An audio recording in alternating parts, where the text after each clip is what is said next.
નમસ્કાર મિત્રો, અત્યારે ગુરુકુળ કોલેજમાં છું અને કલોલ આગળ આવેલી ત્યારે આપણે કોલેજની મુલાકાત લઈશું. પ્રાઇવેટ કોલેજ વર્સિસ ગવર્મેન્ટ કોલેજની મુલાકાત લઈશું અને આ પ્રાઇવેટ કોલેજમાં શું ફેસિલિટી છે અને એડમિશન ઓફિસ બી જોઈશું.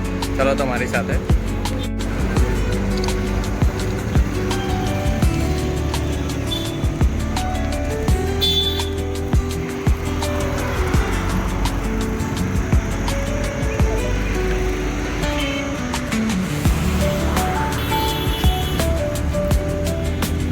હાઈવે પરની કોલેજ છે. અહીંયા છે તમને બતાવીશ. આ પ્રાઇવેટ કોલેજ છે.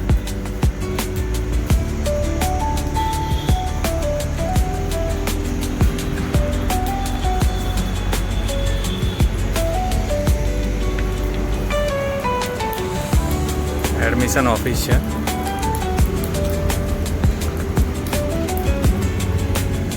તો લાસ્ટ ટાઈમ આપણે જોઈ હતી ત્યાં જે ગવર્મેન્ટ કોલેજ હતી અને અત્યારે જે પ્રાઇવેટ કોલેજ છે, બંનેમાં કેટલો આસમાન જમીનનો ફરક છે એ તમને ખબર પડશે. હરિયાળી અને ટ્રી પ્લાન્ટેશન, ગાર્ડન, બધી જ ફેસિલિટી અહીંયા છે. આપણે જોઈએ તો જે સ્ટુડન્ટને એન્વાયરમેન્ટ સ્ટડી માટે જે મળવું જોઈએ એ બધું જ અહીંયા ટોટલ અવેલેબલ છે. એના કારણે જ હવે સ્ટુડન્ટો અહીંયા શું પ્રાઇવેટમાં વધારે એડમિશન લેતા હોય છે. આગળ બતાવીશ કોલેજની સ્થિતિ અને કોલેજ કઈ રીતની છે. દરેક ડિપ્લોમા, એન્જિનિયરિંગ, લો ને કોમર્શિયલ બધા જ કોર્સીસ અહીંયા ચાલે છે.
થઈ ગયું.